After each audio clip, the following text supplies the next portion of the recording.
Esiet sveicināti sarunu ciklā Laiks, cilvēks, vieta.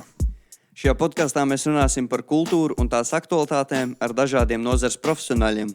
Kulturētājiem. Un šīs raidieraksts top par godu Latvijas Kultūras koledžas 80. dzimšanas dienai, kā arī saldojumam. Bet saldojumu mēs svinēsim jūnijā, un līdz tam vēl ir kāds laiciņš. Tāpēc es, Jākaps un mans kolēģis Niks, pieslēdzamies epizodei. Aiziet!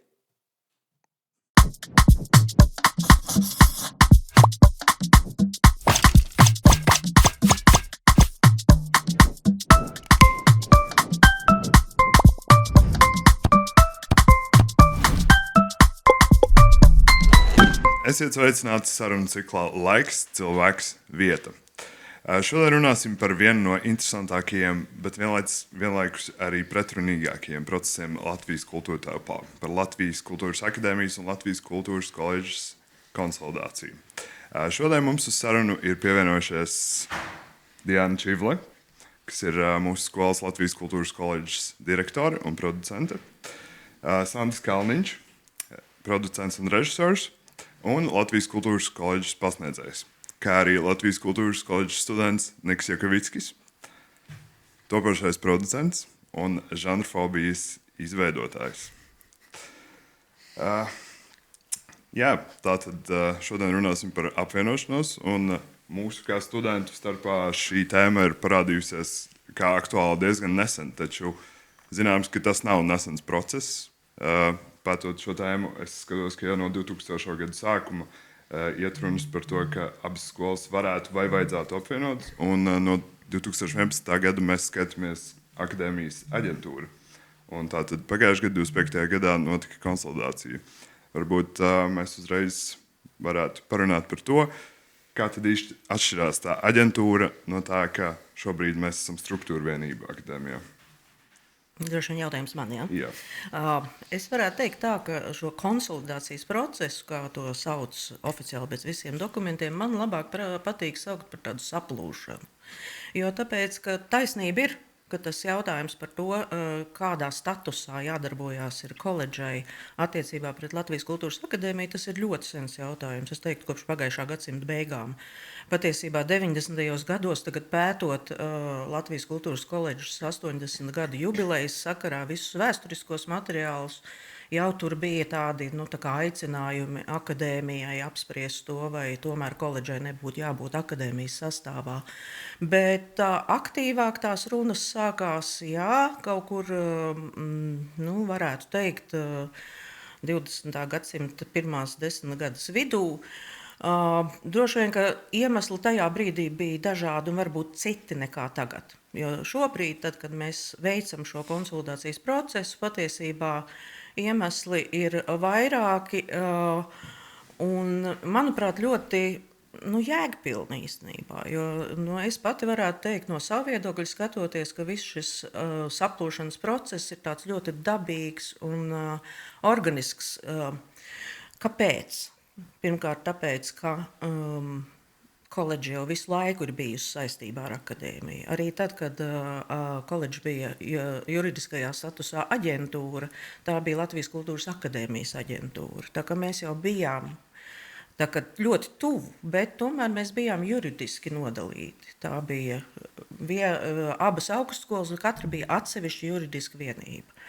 Un šobrīd, it kā ieplūstot iekšā, kā to saka Latvijas Kultūras akadēmijas ekosistēmā, mēs esam juridiski kā akadēmiskā struktūra vienība akadēmijā. Ko tas nozīmē? Tas nozīmē, ka patiesībā mēs pilnā mērā iekļaujamies visos akadēmijas procesos, gan pārvaldībā, gan akadēmiskajā plānošanā, akadēmiskā gada plānošanā.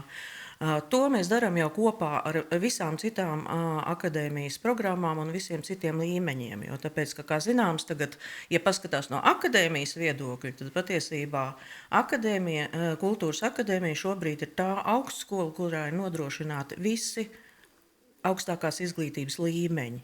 Pirms tam īsā cikla nebija, tagad ir. Ja, tā kā visi līmeņi. Tas tā pa to juridisko procesu. Un es personīgi jau arī, salīdzinot, piemēram, ar 2 gadiem atpakaļ, jūtu, ka notiek tā apvienošanās dažādos procesos, akadēmijas mēs tiekam vairāk iesaistīti. Varbūt kā jūs kā pasniedzējs izjūtat, Sandi, to, ka mēs esam apvienojušies, vai īsti tas nemaina jūsu dienas kārtību šobrīd? Tagad, laikam, jāprecizē jautājums, vai tas ir vairāk stāsts par mani vai par studentiem.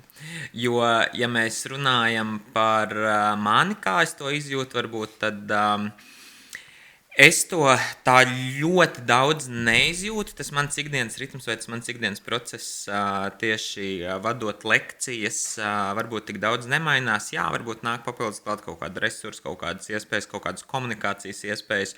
Jo skaidrs, ka arī caur Latvijas Kultūras akadēmijas tīkliem vai viņu kanāliem mēs varam piesaistīt varbūt vairāk jaunus studentus, pievērst kaut kādu pastiprinātu uzmanību. Bet, ja mēs, un iespējams, ka varbūt arī jauniem studentiem iedod kaut kādu plašāku apziņu, tas Latvijas Kultūras akadēmijas faktors. Jo mēs ļoti labi zinām, ka daudz cilvēku dzīvo stereotipos par to, kas ir akadēmija un par to, kas ir koledža. Un daudzi joprojām uzskata, ka koledža ir tikai un vienīgi vidējā izglītība. Ir arī joprojām tādi cilvēki, ar ko es saskaros un es brīnos. Un ja mēs runājam par to manu ikdienu, kas man mainās, vienīgais, kas varbūt man tā kardināli mainās, ir ieraksts CV ar to, ar ko man ir darba līgums. Vai tā ir koledža, vai tā ir akadēmija. Un cilvēkam, kurš varbūt neiedziļinās procesos un varbūt ir mazāk izpratni par to, viņam varbūt liekas, ka tā akadēmija skan vai ir daudz augstāk līmeņa nekā koledža, bet tas ir tiešām ļoti subjektīvi skatoties uz tādiem cilvēkiem, kas varbūt tiešām procesos ir mazāk iekšā un mazāk izprot to, bet par tiem stereotipiem, jā, tur varētu atsevišķu tēmu izvērst, arī skatoties uz jauniem studentiem, kas nāk, vai uz viņu vecākiem. Viņiem joprojām tas iespējas vai stereotips par to koledžu ir mazliet atšķirīgs nekāda ir patiesībā tā realitāte. Droši vien, ka tā arī ir. Arī, ja tu neesi iedziļinājies, tad tu izdzirdot vārdu akadēmija, tomēr rodas kaut kādas savas, rodas savas asociācijas. Jā. Es gribēju jautāt, vai tas vārds ir pretenzijas, jo mēs, gatavojoties šai epizodei, secinājām, ka tomēr apvienojoties un tagad nākotnes izmaiņas ir uzreiz pretreakcija, un kas bija 2000. Gadu notikums, ka bija protests par apvienošanos no koledžas studentu puses un par to, ka nevēlas, lai apvieno, bet secinājām, ka nav tomēr šiem studentiem nebija, precīzāk sakot, tāda sapratne par to, kas notiks un kas tad mainīsies, un mēs runājām par to, kāpēc tad tagad nebija protests. Bet mēs secinājām, ka mums tomēr bija skaidrība, ka mēs joprojām būsim koledža, mēs būsim pie akadēmijas, zem kādas lielākas mācību iestādes, ja tā var teikt. Un, bet, Nika, kā ir ar tevi, kā tu izjūti, un vai tu būtu gājis protestā? Nākot šeit, es vispār nezināju, ka tāda aktualitāte ir, kad ir vispār paredzēts, ka mēs pievienojamies akadēmijas sistēmai. Es vienkārši nācu uz koledžu kā students. Kad es to uzzināju, es tajā brīdī, protams, neredzēju nevienu tādu kā iemeslu un faktu pret to, kāpēc mēs nevarētu pievienoties, jo, ja mēs paskatāmies arī studentiem, tad tagad, kad mēs esam daļa no akadēmijas, tad man liekas, ka arī daudziem studentiem tas kā mazais pašvērtējums ir pacēlies, ka jau mēs tagad esam akadēmijas studenti, jo es arī pats esmu ļoti daudz dzirdējis, kad kādam prasa no mūsu koledžas studentiem, kolēģiem no malas, kur tu studē, un ļoti daudz saka, es tagad akadēmijā studēju. Varbūt tas ir tāds, gribētos teikt, koks ar diviem galiem, bet es nezinu, visumā skatoties, es personīgi nākošajā nezināju, ka mums tāda sistēma tā kā veidojās. Un, manuprāt, mēs, ja skatās lielajā plānā, tad tikai un vienīgi, manuprāt, ieguvēja. Arī tas, ko Sandis pieminēja, varbūt daļa cilvēku pat nav līdz galam izglītot, kas ir tāda koledža un akadēmijas tās atšķirības. Un, piemēram, galā arī mēs pabeigsim beigās ar akadēmijas teorijā diplomu. Un varbūt ejot pie darba devēja, es domāju, ka ne tikai dažiem labam, bet ļoti daudziem cilvēkiem nostrādās viņu labāk, kad viņi pabeiguši redz akadēmiju, jo cilvēku, tā teikt, izpratnē tā akadēmija ir kaut kas daudz labāks un stilīgāks nekā koledža. Jā. Man arī līdzīgi kā tev, arī pirms tam nezināju, ka ir plānota šāda apvienošanās nākot šeit studēt, bet vienu gadu vēl nomācījos, kad īsti mēs nebijām līdz galam apvienoti. Un tad, sākot ar šo mācību gadu, mēs esam pavisam jau akadēmijas struktūra vienība. Un tad, kad ienāk pirmie kursi, piemēram, no režijas un aktieru mākslas, pirmie kursi, tad uzreiz sajūta, jo viņi ir ļoti iekšā akadēmijas dzīvē arī. Tur uz akadēmijas pasākums apmeklē un jau tu jūti, un tev pilnīgi sajūta, ka viņi ir no citas universitātes vai akadēmijas pārnākuši, un jā, tāda divējādi interesanta sajūta. Jā, bet par to pašu apvienošanos man vēlreiz jautājums varbūt direktors kundzei. Kāpēc tieši tagad tas notika, ja no 11. gada notiek šis apvienošanās process? Kas bija tas, kas tieši šobrīd apvienosimies 25. gadā? Patiesībā iemesls gauži pragmatisks.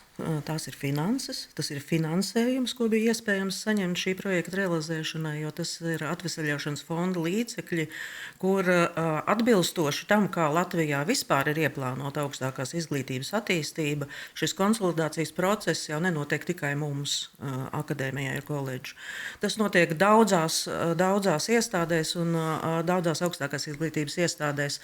Un patiesībā es teikšu godīgi, ka ļoti lielā mērā mans faktors, tīri, kad man vajadzēja pateikt, jā, mēs piekrītam, bija finansējums, ko mēs varam šī projekta ietvaros iegūt koledžai, materiāla tehniskajai bāzei. Man tas bija numur 1, jo arī šī studija, kurā mēs šodien sēžam, te nebūtu, ja nebūtu šī projekta. Un ne tikai tas, videogrāfi strādā ar jaunām kamerām, fotogrāfiem ir aprīkojums. Tas ir tas, kas koledžai nebija, un nebija arī iespēja to iegūt. Un šī bija iespēja. Tā kā tas ir viens faktors. Bet patiesībā man liekas ļoti svarīgi, un tad, kad es sāku strādāt koledžā, es esmu relatīvi nesen, 4. gads, ja, tad man bija ļoti dīvaini, kā koledža ir daļa no akadēmijas, kā aģentūra, bet tā sadarbība ļoti tāda vārga, es teiktu. Un, protams, kaut kādā mērā tas ir cilvēku faktors un spēja sadarboties. Bet tas, kas man likās būtiski attiecībā pret studentiem, un tas, ko mēs esam veikuši konsolidācijas projekta ietvaros, ir tas, ka mēs ar akadēmijas kolēģiem esam vienojušies par to, ka, ja kāds no studentiem pabeidz koledžu un grib studēt tālāk, grib studēt akadēmijā, tad attiecīgi noteikts kredītu punktu skaits noteiktiem kursiem automātiski tika pielīdzināts. Un man liekas, ka tas ir ļoti būtiski.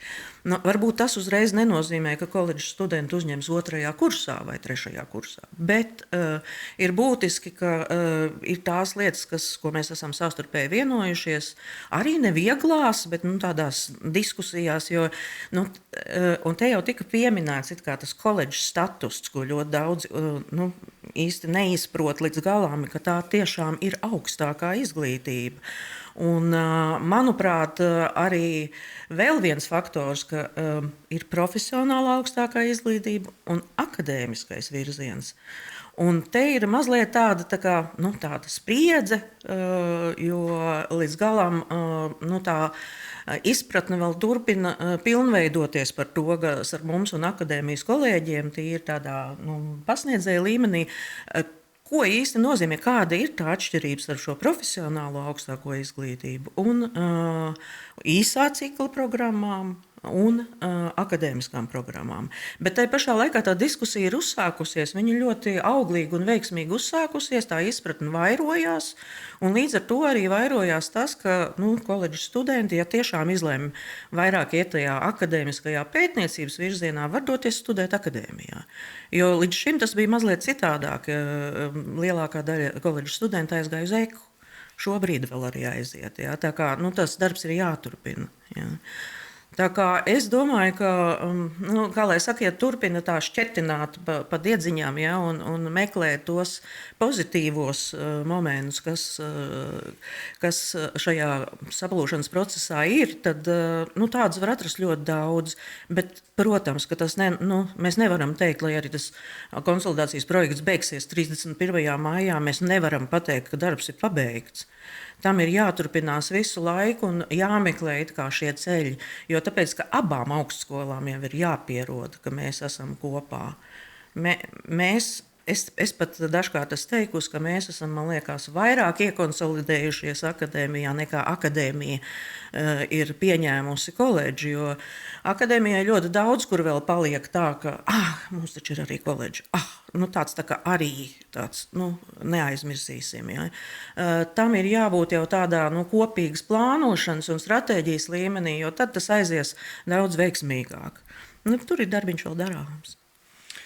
Tas ir diezgan interesanti. Jūs arī minējāt par citu augstskolu apvienošanos. Es zinu, ka Sporta akadēmija ir apvienojusies ar Rīgas Stradiņu universitāti. Tur viens fakts, ko es zinu, ka piemēram fizioterapijas tā specializācija, bet tātad Sporta akadēmijā varēja iegūt fizioterapijas izglītību, bakalauru, bet tagad to vairs nevar tik viegli izdarīt, jo Sporta akadēmijā vēl varēja iestāties diezgan vienkārši, jo tur nevajadzēja padziļināto eksāmenu bioloģijā. Tur ir savs knifs. Es tieši studēju fizioterapiju. Tur ir liela atšķirība. Tā ir sporta fizioterapija un vispārīgā fizioterapija. Un tāpēc, pieņemsim, Sporta akadēmijā tas nebija tik svarīgi, tā iestāja eksāmeni. Jo tur ir tieši tā sporta fizioterapija, tur liekas akcents tieši uz sporta novirzienu, nevis bioloģijas. Bet jebkurā gadījumā sanāk, ka tagad viņa nedaudz pazūd viena vai otra, jo viņiem tas mums galvenais punkts, ko es mēģinu pateikt, ir tas, ka viņiem tomēr apvienojoties, ir nedaudz arī sanācis iejaukties tajā mācību procesā. Un mums tādā ziņā, manuprāt, ir ļoti veiksmīga šī apvienošanās, jo mums mācību procesā un tajā ikdienā īsti nekas nemainījās. Tādā kā mācību procesā joprojām ir šī praktiskā ievirze, kas ir pretēji akadēmiskajai. Bet Īstenībā, ja drīkst tev pārtraukt, tad, kad man uzdeva jautājumu šajā procesā, vēl pirms patiesībā juridiski notika šis process viss, man uzdeva jautājumu, kas mainīsies. Un man sākumā bija tāds apulsums, kā lai izskaidro, kas mainīsies, un es arī atbildēju, ka patiesībā jau nemainīsies nekas. Mēs joprojām atradīsimies Bruņinieku ielā 57. Mēs joprojām mācīsimies pēc tām pašām programmām. Nekas jau tādā ziņā nemainās. Mainās dažādi procesi, kas ir varbūt tāda aizkadra procesi. Tas ir kādā veidā mēs pārvaldību realizējam, kā mēs ieviešam digitalizāciju, kur mēs varbūt tās tur meklējam kaut kādus ceļus kaut kādai optimizācijai. Tas mainās. Bet ja to dara, kā lai saka, tā pārdomāti un plānveidīgi, tad jau nevienu tas īsti neietekmē. Tas ietekmē varbūt vadības cilvēkus, varbūt kaut kādā mērā, Sandrs Kalniņš noteikti arī tagad hopā taisa savus iesniegumus un līdzīgi. Bet zini, kas mainās? Mainās tas, ka mums pasniedzējiem ir vairāk kopsapulces. Ja kādreiz bija koledžā, tad tagad ir arī uz akadēmijas sapulcēm jāiet. Tas mainās. Jā, bet par šiem aizkadriem tā ir. Arī man kā studentam es izjūtu, ka, piemēram, akadēmijā veido kādu pasākumu, un tad uzrunā arī koledžas studentus, koledžas aktierus, ka vajadzētu iespējams kādā performancē iesaistīties, un ir bijuši vairāk piedāvājumi. Arī akadēmijas studentu pašpārvalde ir ļoti pieņem koledžu, un arī no koledžas studenti iesaistās akadēmijas pašpārvaldē. Abas pašpārvaldes ir apvienojušās. Jā. Mums bija atsevišķas pašpārvaldes, tagad mums ir viena. Koledžas studenti īstenībā arī kļuvuši aktīvāki nekā bija pirms tam pašpārvaldes ietvaros, jo akadēmijas pašpārvaldes dalībnieki ir ļoti aktīvi, un tas ir nenormāli forši. Jā. Mums bija tāda ļoti fantastiska iespēja tieši festivāla Patriarha Rudens ietvaros, to ļoti labi sajust. Tas ir it kā akadēmijas projekts Patriarha Rudens, bet mums bija šogad pirmā reize šī festivāla ietvaros veidot savu atsevišķu sadaļu tieši Latvijas kultūras koledžā. Tajā brīdī mēs ļoti to sajūtām, kad mēs esam tā daļa no akadēmijas, jo nāca arī no akadēmijas lektori pasniedzēji skatīties, un arī mēs aktīvi sadarbojāmies, runājām ar viņiem, kā tas labāk varētu izpausties un strādāt. Un mums tā bija tā pirmā reize, kad sajūtu, kad mēs sākam pievienoties akadēmijai pats kā students.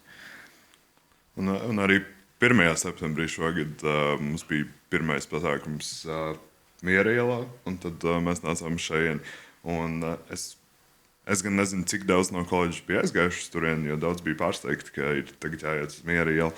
Un ko mums taču ir Bruņinieku ielā mūsu pašu pasākums. Bet es jums pilnībā piekrītu, ka ir vajadzīgi tie turpināt pierādīt sevi, nevis pierādīt, bet integrēties vienam ar otru dažādos pasākumos, aicināt gan koledžas studentus uz akadēmiju, gan akadēmijas pie mums un sadraudzēties, vienkārši sadraudzēties vienam ar otru.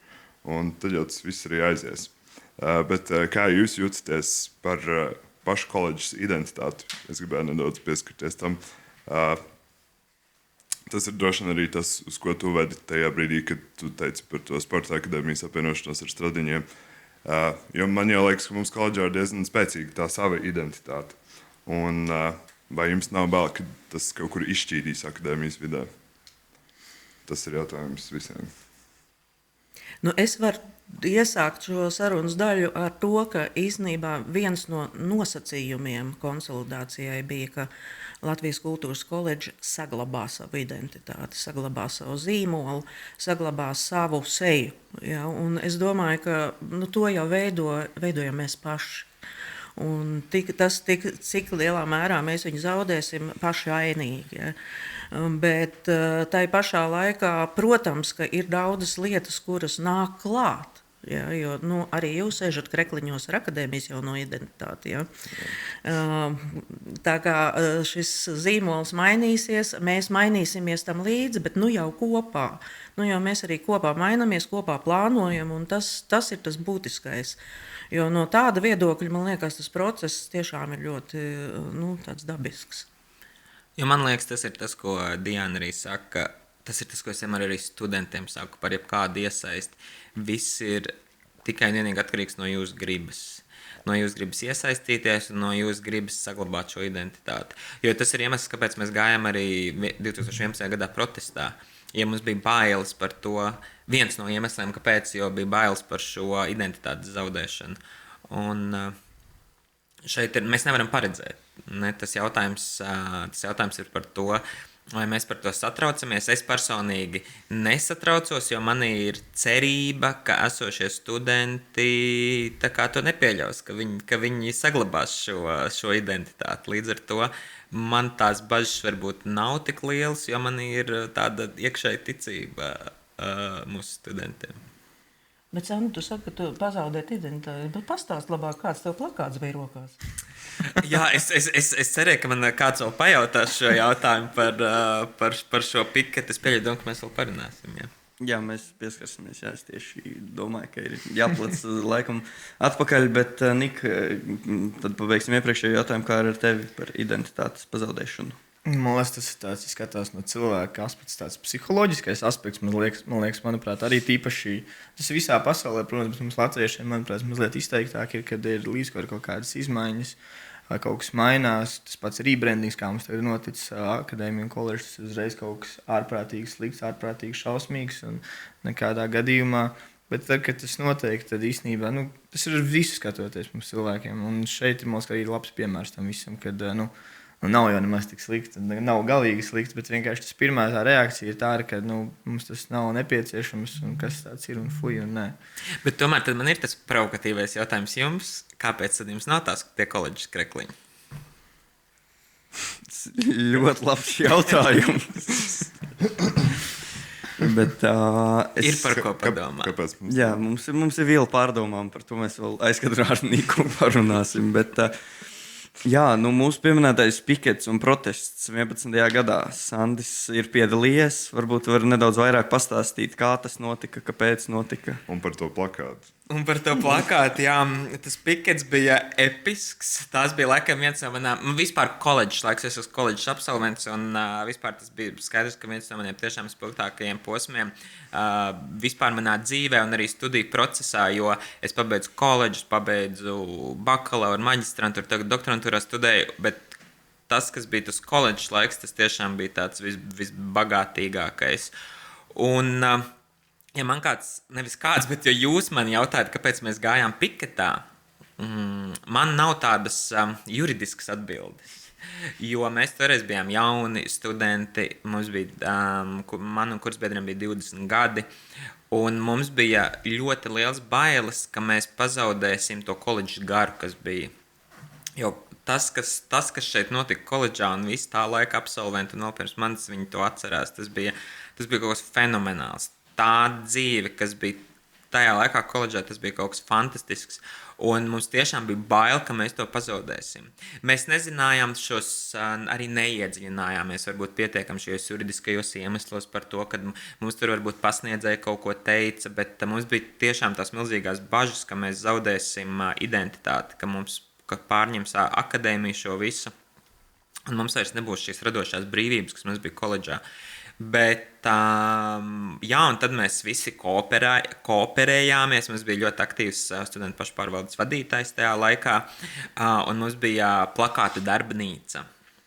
Mēs visi, jā, tur, kur dejotāji tagad dejo, mums bija plakātu darbnīca, mēs taisījām plakātus.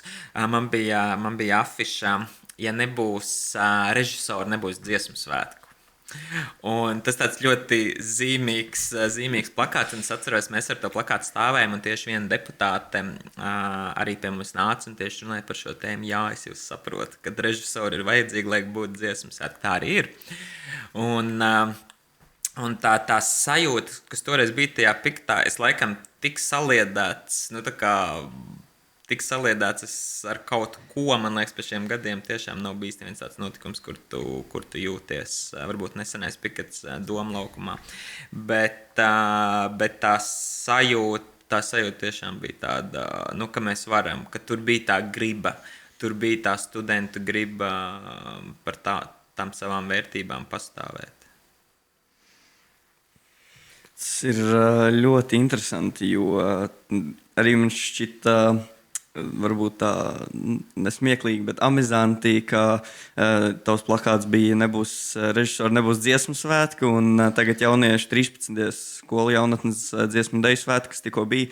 Tu arī biji režisors Vērmanas dārzā, tā kā, jā, tu uzlikt tos plakātu, un pēc tam pāris gadus vēlāk... Manifestācija. Jā, manifestācija. Tā var arī to uztvert tā, ka tas bija nevis pikets, bet tāda manifestācija varbūt. Bet, ja pastāst bildēs un parakājas interneta avotos par šo te piketu, ļoti interesanti un ļoti radoši tie plakāti, jo mēs arī pāris lekcijās skatījāmies. Tagad ar mākslīgo intelektu tur viņam pasaka uzved, viņš tev uztaisīs, bet tur bija izdomas pilni ar roku zīmēts un tas bija, jā. Mans favorītais plakāts ir tā laika kultūras ministri. Jā, tas bija episks. Tas ir tas, ko tagad it kā, ļoti vienkārši uztaisīt, bet tajā laikā jau nebija šie rīki visi, bet uztaisīts ir ļoti, ļoti. Un tā ir tā pievienotā vērtība, bet, piemēram, Sānim, es domāju, ka labi arī palicis atmiņā. Tas ir vesels process, ko mēs mūsdienās atņemam paši sev. Tā ir tā kopība. Tas ir stāsts par to, cik ļoti mēs spējam būt saliedēti un cik ļoti mēs gribam būt saliedēti. Jo toreiz mēs tiešām nezinām, ja tagad ar šo konsolidāciju mums ir kaut kāda saprašana vai kaut kāda zināšana bāze vai kaut kāda pieredze, toreiz jau mums viņas nebija. Mēs tiešām nezinājām, un tas ir tas nezināmais, pret ko tu gribi cīnīties. Patiesībā es jau arī, es tiešām esmu ar interesi pētījusi kaut kādus, meklējusi to, kāpēc toreiz bija tāda pretestība un kāpēc. Vienīgais, ko es priekš sevis esmu sapratusi, ka tajā laikā acīm redzot tie mērķi vai tas, kāpēc tas būtu bijis jādara, bija neskaidrs. Vismaz arī pēc daudziem dažādiem avotiem skatoties, man pašai nav palicis skaidrs, kāpēc toreiz bija pretestība. Īsti man nav skaidrs arī, jo tomēr būsim reāli, ja tajā brīdī pirmais, kas pasaka nē vai jā, ir vadība, koledžas vadība, tātad viņi ir pateikuši nē. Kāpēc? To es neesmu izpratusi. Ja, jo, es jau teicu dažus iemeslus, kāpēc man likās svarīgi, kāpēc vajag apvienoties un kāpēc vajag saplūst kopā. Ne tikai valsts teiksim, stratēģijas un augstākās izglītības attīstība, bet arī kopīga darbošanās, jo tomēr mēs esam abas divas, mēs skatoties uz tādā Latvijas un Eiropas kopainā esam ļoti mazas augstskolas, ja? Un viena sievirzes. Ja? Un es domāju, ka visas tās lietas, kā pieņemsim tas pats profesionālais un akademiskais virziens, ka jā, tur ir tas ir kaut kas atšķirīgs, bet saplūstot, tas var dot nenormāli lielu sinerģiju un tādu labu efektu. Ja? Tā kā es domāju, ka šobrīd vismaz man liekas, ka viss tas process, ko mēs izgājām cauri, bija no visām pusēm izprasts. Bet Vairāk varbūt vai tiešām mazāk tajā izprasts. laikā bija tāds arī cilvēcīgais faktors par to, ka nezināja, kas notiks ar pasniedzējiem, vai nebūs tā, ka, piemēram, viss tur lekciju kursus pārņems akadēmijas personāls vai Jā, tādas tieši lietas. tā. Jo, par ko es visu laiku saku, kāpēc arī saku jās to pašiem studentiem, kas ir tā milzīgā pievienotā vērtība koledžā, ir tiešām tie jomas profesionāļi, kas šeit pasniedz un māca. Jo ja daudzās citās augstskolās, īpaši akadēmijās, ir tiešām ļoti daudz šis īpatsvars akadēmiskais personāls, kuriem tā ir tiešām tā arī pamatdarba vieta, tad koledža ir unikāla ar to, ka šeit pasniedzēji ir visi jomas praktiķi. Un varbūt tas kaut kādā ziņā radīja tās bažas. Es tiešām īstenībā tā ļoti miglaini atceros daudz tās epizodes, bet es atceros, jā, kad bija, varbūt arī personālam bija tiešām tās bažas. Es atceros toreiz klīda runas par to, ka ir bail varbūt zaudēt kaut kādas Eiropas Savienības finansējumus, jo tiešām bija ļoti aktīvi iesaistījās visādos procesos un pieredzes apmaiņās, un bija varbūt tiešām tādas tīri cilvēcīgas bažas par to, kas notiks varbūt ar darbiniekiem. Un es pat domāju, ka tas ir arī tos citus konsolidāciju procesus skatoties. Jā, koledžas konsolidācijas procesā patiesībā neviens nezaudē darbu. Ja, tikai mainīja savas darba attiecības. Cik es esmu skatījusies līdzi citur, tad tur tiešām tas risks, ka teiksim, kopumā paskatoties, jau kopējā abu iestāžu vadība izlems, mums nav vajadzīgi, piemēram, tik daudz darbinieku. Ja. Tas rada bažas, tas var radīt bažas. Ja.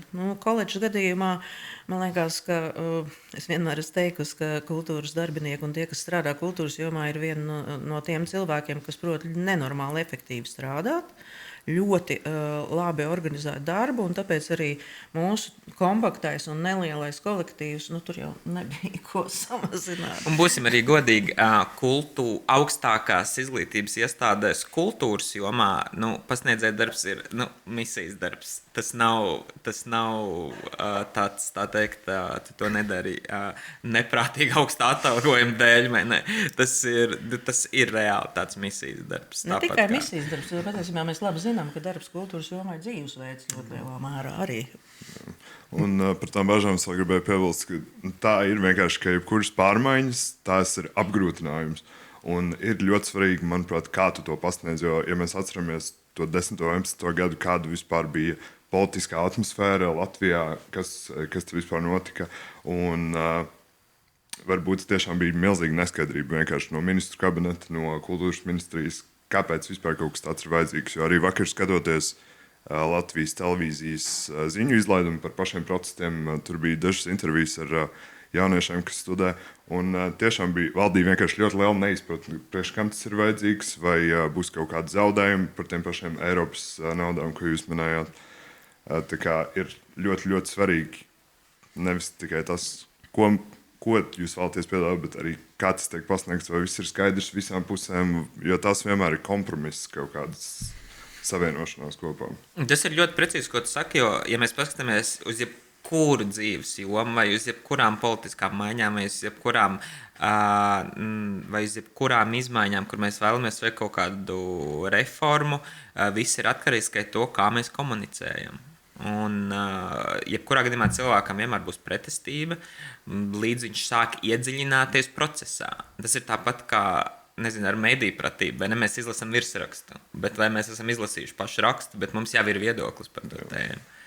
Šeit mums ir ļoti svarīgs faktors, tas, ka tieši tas iemesls, ka mēs, es, protams, nebiju tajā laikā klātam visam stāvējis, bet tas, ka mēs esam koledži, tāpēc arī mums izvērtās tas process tāds, jo, ja, piemēram, manuprāt, ja kaut kas notika tāds kaut kādā lielā augstskolā, man liekas, tā nenotika, kā notika jūsu gadījumā.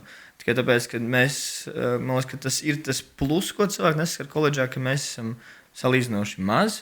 Mēs esam kā viena liela kopiena, gan ar pasniedzējiem, gan paši savā starpā. Mēs varam izsēžot, parunāties, un tā informācija diezgan ātri plūst, manuprāt, šajā tā teikt, vidē, ja, piemēram, atgriežoties pie tās pašas sporta akadēmijas lietas, es zinu, ka tur arī bija cilvēki laimīgi par šo apvienošanu, ka tur bija cilvēki, kas bija neapmierināti ar šo apvienošanu tādā garā, bet viņi negāja baigi protestēt, cik es zinu, vismaz personīgi.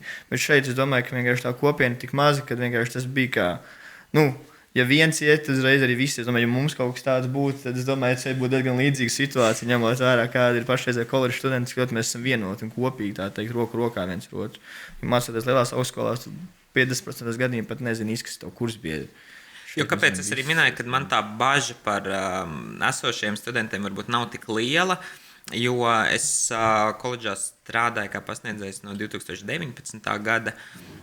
Un tad, kad es atgriezos koledžā, tad tā koledža bija atšķirīgāka nekā tajā laikā, kad mēs studējām. Un es jūtu, ka pēdējos 2 gados mazliet sāk atkal atgriezties tas koledžas gars, kas bija manā laikā, kad es studēju. Un līdz ar to es tik ļoti tagad varu daudz vairāk vilkt šīs paralēles, kad, piemēram, es kaut vai jūsos, ko jūs darat, redzu to, ko mēs darījām, kad mēs studējām ar kursu biedriem. Un tāpēc man ir tā labā sajūta, ka kad viss labais nepazudīs tik ātri. Un tas ir atkal, tas ir jūsu rokās. Jūsu mūsu rokās. Bet arī mazliet aizdomājoties vēl par to laiku, protams, ka, ja mēs paritinām vispār to laiku vēstures datu atpakaļ, tas bija laiks pēc ekonomiskās krīzes pasaulē. Tas bija laiks, kurā visi cīnījās par kaut kādā veidā, būtībā par tādu izdzīvošanu. Es domāju, arī tā skaitā koledžu. Nenoliekšu arī savu diezgan lielo izbrīnu vai pārsteigumu, kad es atnācu šeit strādāt, cik ļoti sliktā finansiālā situācijā bija koledža. Ar parādiem, ar visu, kur tiešām nekad jau nevar zināt, kas tiek slēpts, nerunājot. Ja? Un tādā nozīmē es domāju, ka tur es par to laiku skatoties, es domāju, ka tur iespējams, ka tie īstie iemesli varbūt bija pavisam citi. Bet tai pašā laikā, protams, sarunāšanās, jo šajā gadījumā tas gars, kas šobrīd ir koledžā, kur mēs esam tik tiešām, es vienmēr atkārtoju un atkārtošu, ka mēs no pirmās dienas savus studentus uzskatām par saviem turpmākajiem kolēģiem, jo tas 2,5 gadu laiks ir ļoti īss. Un mēs arī labi zinām, ka liela daļa no studentiem sāk jau ieiet patiesībā ar pirmo semestri jau sāk ieiet šajā kultūras apritē, un mēs esam kolēģi, mēs visi esam kolēģi. Protams, tie, kas iztur, jo saprotams, ka ir arī tādi, kuri atzīst paši sev, labi, ka atzīst, ka tas nav viņu virziens, kur viņi grib iet, bet tie, kas iet, tie jau iet, un mēs ejam kopā.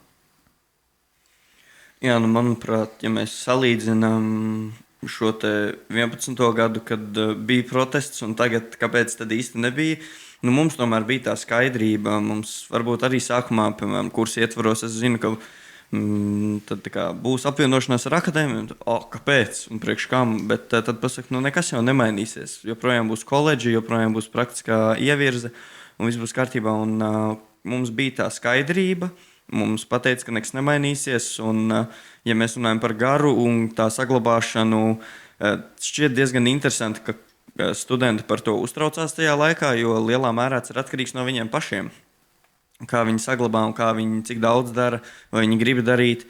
Bet vēl, ja mēs atcaucamies par to, ka koledžā šobrīd atgriežas šis gars pēdējos 2 gados, man šķiet arī studiju procesā vēl vairāk sāk atpakaļ iekļaut projektus, kur ir jāsaliedējas pilnībā visiem šiem departamentiem pasākuma ietvaros, piemēram, ja mēs ir radošās darbnīcas 2. kursā vairs nav vienkārši kursa darba izstrāde, ir atsevišķi projekti, kur tu sastrādājies ar paralēli kursa biedriem, un, manuprāt, tas ir ļoti labi. Un savā kursā ir forši, visos kursos kopā ir vēl foršāk, manuprāt. Man jau tas vispār šķiet kolosāli, kā mums koledžā ir izveidojusies tā sistēma, ka mums ir kaut kādi pasākumi, un tu zini, ka tu vari dabūt kādu no producentiem. Varbūt kaut kādas lietas tev parādīs, ko tu tik labi nezini.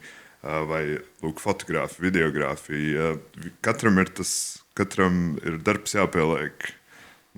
Jā, un tas pēc tam ļoti saliedē, un tu arī jūti gaiteņos vai starpbrīžos pagalmā, ka visi ir tāda viena masa, viens kopums, ka nav neviens tur atšķirts no otra mūsu tieši programmas ietvaros. Mēs visi tomēr esam kā tāds viens liels kopums, jo mēs esam sastrādājušies kopā. Varbūt ir bijuši kādi grūtāki brīži, lai sastrādātos vienam ar otru, bet, kā mēs zinām, mākslas darbi rodas mokās, un tas viss piedarās pie lietas. Bet patiesībā sastrādājās jau ne tikai studenti. Arī, kad es atnācu šeit strādāt, tad man bija tāda sajūta, ka pedagogs savā starpā arī nesarunājās kaut kādā mērā. Bet šobrīd mēs jau tieši tāpatās kā jūs ar kursiem sadarbojaties. Mēs sadarbojamies plānojot šos kursus un plānojot arī šo mācību procesu. Un man liekas, ka tas viss ir tā ļoti labi iet kopā un arī rada šo tādu dabisko procesu, jo mēs visi esam kultūras jomā. Ja? Mēs esam nozarē, un kultūras nozare jau ir, man liekas, viena no tādām viskompleksākajām nozarēm, kur, ja nesadarbojās un nesastrādājās, tad jau nekā nav. Ja, un tas ir tas, kas man liekas tiešām ļoti labi un jauki, ka arī jūs to sakat, ka mums izdodas to izdarīt. Un mums nāk ārā daudzas labas lietas, mums nāk projektā ārā. Un man visu laiku ir jādomā par to ar to protestu, ja? Vai vienmēr ir vajadzīgs kaut kas pret ko iet. Ja? Jo tāpēc arī toreiz, kad radās ideja par kultūras manifestu, manifestēt jau var ne tikai to, kas nepatīk. Ja? Tas vairāk pēc tās mūsu mentalitātes, ka kliedz tajā brīdī, kad kaut kas, kurš no jums teica, ja, ka kaut kas mainās, tad uzreiz liekas tā nedrošība, kā rada tādu kaut kādu reakciju. Bet manifestēt jau var arī labas lietas. Ja, tāpēc arī, man liekas, tie mūsu kopdarbi, kas te veidojās un top gan Patriarha Rudenim, gan kultūras manifestam, gan visiem tiem pasākumiem, kas mums jau šeit ir tradicionāli, tas ir tas, kur nāk ārā tā mūsu radošā enerģija.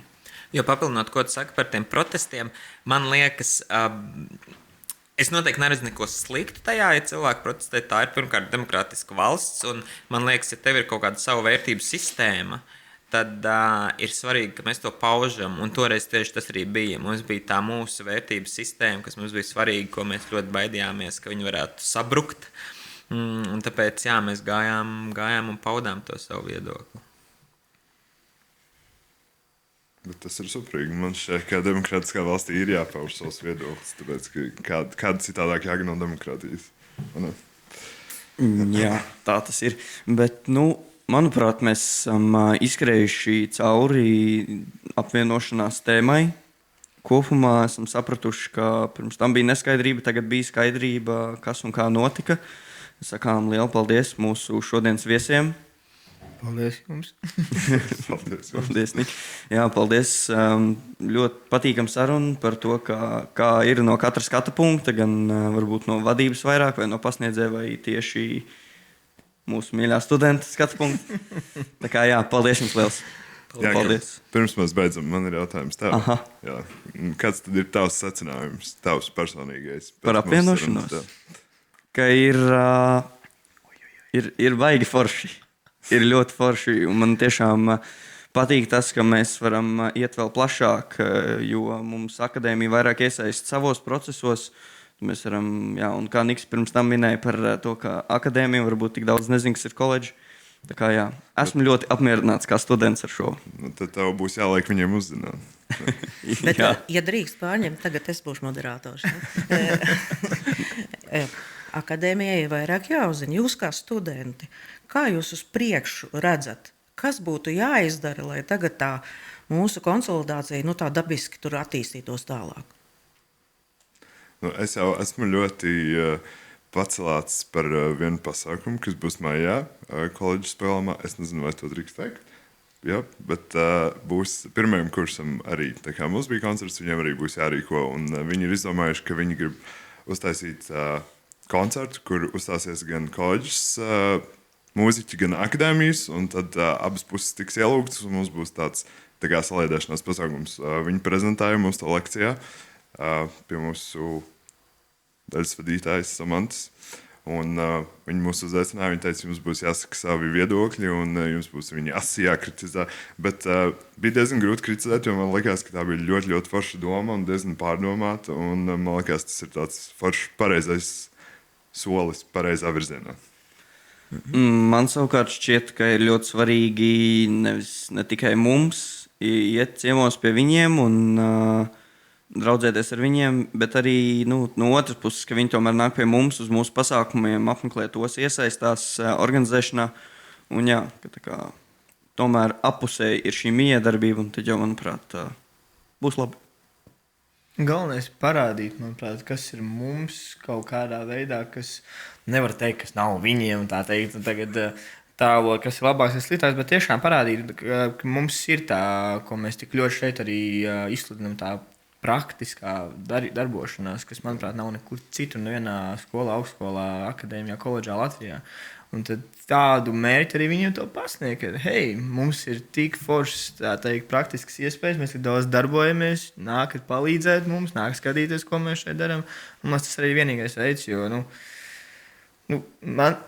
manuprāt, tas ir lielākais pluss, kas jebkad bijis koledžā, jo personīgi es arī esmu pats ļoti liels praktiskais cilvēks, nevis, kas sēž pie grāmatām, bet tieši tas, kas praktizējās. Un ja mēs to varam parādīt, es domāju, tas arī cilvēks uzrunās.